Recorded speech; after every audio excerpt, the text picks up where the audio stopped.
G'day, Larry Pinsey. And I'm Phil Glosserman. Today's blog post is number one in a series of what we call bad examples. Bad. These are bad To the ways, bone. funky ways, ineffective ways that people ask for referrals.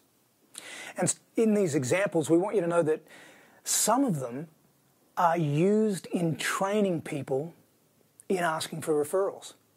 Not what not to do, but what to do. And so we want you to know that these bad examples, we want you to stay away from. And as you've heard from us many times in the past, there's more to asking than just asking. There's when to ask, there's how to ask, there's how often to ask, there's who to ask, there's what to ask. And we want you to know that the depth of those distinctions are available for you on the blog site in the CD, Mastering the Referral Conversation. Go ahead and avail yourself to that, because that's going to make all the difference in your asking. So you ready for bad example number one? Let's do it. Okay, this is from one of our clients. I actually wrote this down word for word, and this was how our client was trained to approach one of his prospects before he actually closed a deal. He was going to ask for referrals in advance. Like even before they were clients, right? Before they were actually clients. And here are the words he was trained to say. I don't make my living off of any one transaction. I make my living off of all your referral business. I don't get that unless you're happy. If you're pleased with my service, will you refer me to your friends? So, anybody buying tickets? I mean, seriously, that's a guilt trip. Absolutely. I mean, think about this. Hey, you're my warm lead, and I'm going to tell you now that, I don't make my living off this business.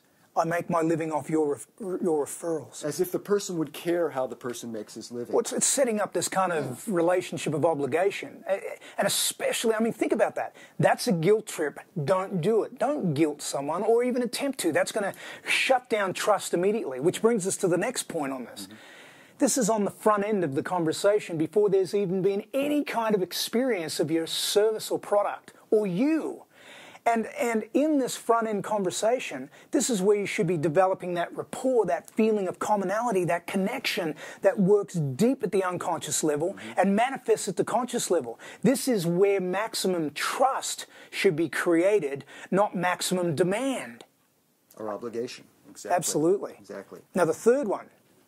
Now, Phil, what do you think? This is like playing it safe all the way. Playing safe. Now, how's it playing it safe? Well, it's playing it safe because you're setting yourself up for when you have the time to ask referrals later, that you've already kind of set the thing up in advance so that you don't feel so uncomfortable. So there's no risk, there's no liability on your own part. So this is kind of like controlling the outcome.